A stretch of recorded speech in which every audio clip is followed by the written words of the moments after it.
Good morning girls. आज हम करेंगे गांधी के अधिकार एवं कर्तव्य संबंधी विचार। तो अधिकारों के बारे में गांधी ने कहा है कि अधिकार की जो प्रकृति है वह नैतिक श्रेणी के अधिकारों को मान्यता गांधी ने दी है और उस नैतिक उसमें आध्यात्मिक श्रेणी भी शामिल है।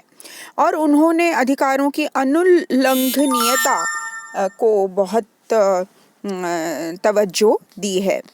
उन्होंने कहा है कि व्यक्ति के उक्त प्रकार के जो अधिकार हैं यानी आध्यात्मिक और नैतिक श्रेणी के अधिकार वो नियमों के अनुरूप होते हैं और व्यक्ति के नैतिक व्यक्तित्व के विकास में सहायक होते हैं। इसलिए उन्होंने इन अधिकारों को अनुल्लंघनीय माना है, यानी राज्य को इन अधिकारों को नियंत्रित और संशोधित करने की शक्ति उन्होंने नहीं दी है। अब हम जब कर्तव्यों की बात करें तो हम ये देखते हैं कि उन्होंने दो बातों पर बल दिया है। पहली बात है, अधिकारों का मूल स्रोत कर्तव्य होते हैं। बिल्कुल सही है। हमारे जो संविधान में भी इसी बात को दर्शाया गया है कि अधिकार और कर्तव्य साथ साथ गो हैंड इन हैंड, है ना। और दूसरी बात उन्होंने कही है कर्तव्यों के बारे में कि कर्तव्यों की पूर्ति के लिए ही अधिकार प्राप्त होते हैं। अब उन्होंने जो 3 कर्तव्य हैं उनको आधारभूत महत्व दिया है अपनी फिलॉसफी में। वो क्या हैं 3 कर्तव्य?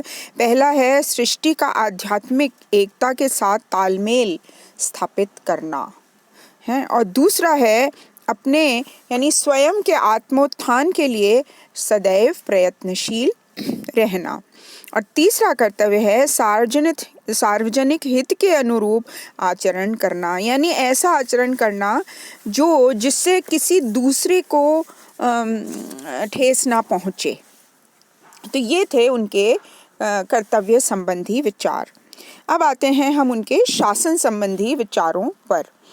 तो शासन संबंधी जो विचार हैं उनमें बस थोड़ा सा आप ये समझ लीजिए कि उन्होंने पश्चिमी लोकतांत्रिक शासन में कुछ नैतिक सुधारों पर बल दिया है। वो क्या उन्होंने सुधार सुझाए हैं? पहला है, लोकतंत्र को अहिंसात्मक होना चाहिए, यानी सेना, पुलिस और जो बाध्यकारी शक्तियां हैं उन पर निर्भर नहीं रहना चाहिए। दूसरा सुझाव उन्होंने दिया है, जनता में परस्पर सहिष्णुता होनी चाहिए और विरोधी के विचारों को समझने की क्षमता भी होनी चाहिए।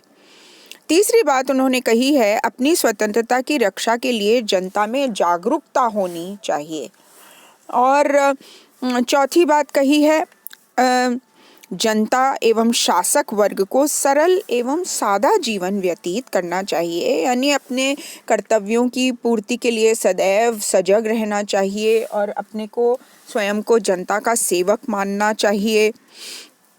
पांचवी और अंतिम बात उन्होंने कही है, लोकतांत्रिक मूल्यों के अनुरूप हमें शिक्षा पद्धति भी अपनाई जानी चाहिए, यानी शिक्षा पद्धति यदि लोकतांत्रिक होगी तो वास्तविक रूप से लोकतंत्र राज्य में आएगा। अब हम आते हैं उनके राष्ट्रवाद एवं अंतर्राष्ट्रवाद संबंधी विचारों पर। तो गांधी ने अपनी राष्ट्रवाद एवं अंतर्राष्ट्रवाद संबंधी धारणाओं का आधार जो है वो मानव संस्थाओं में निहित आध्यात्मिक एकता और सामाजिक विकास के सिद्धांतों को बनाया है। और उन्होंने ये कहा है कि राष्ट्रीय समुदाय का ही विकसित रूप अंतर्राष्ट्रीय समुदाय है, यानी उनके अनुसार जाति, गांव, प्रदेश तथा राष्ट्र इस तरीके की इकाइयां हैं और राष्ट्रीय समुदाय का विकसित रूप ही अंतर्राष्ट्रीय समुदाय है, और सभी समुदायों के बीच आध्यात्मिक एकता भी पाई जाती है और उन्हें एक निश्चित उद्देश्य एवं साध्य प्रदान करती है।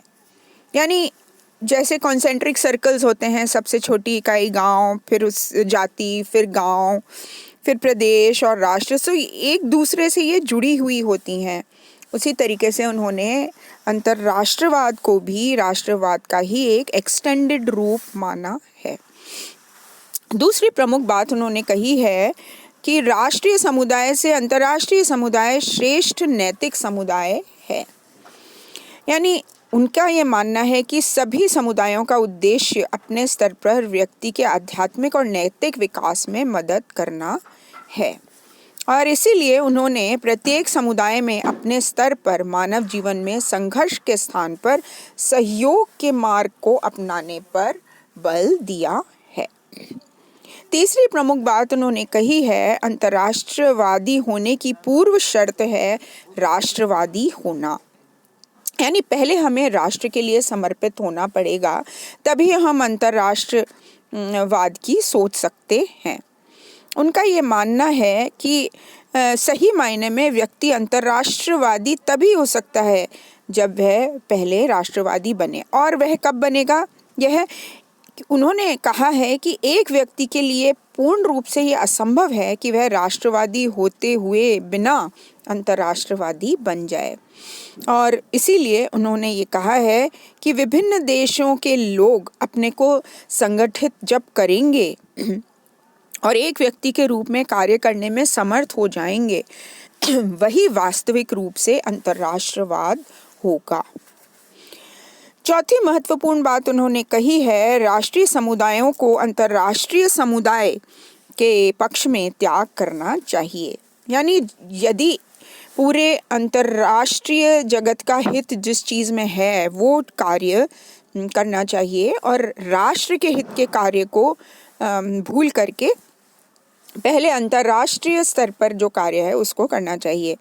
यानी राष्ट्रवाद की अवधारणा में यह भाव निहित है कि जहां निम्न समुदायों को राष्ट्र के पक्ष में त्याग के लिए तत्पर रहना चाहिए, वहां ही स्वयं राष्ट्र को भी अपने से जो उच्च समुदाय है यानी अंतर्राष्ट्रीय समुदाय के पक्ष में त्याग के लिए तैयार रहना चाहिए।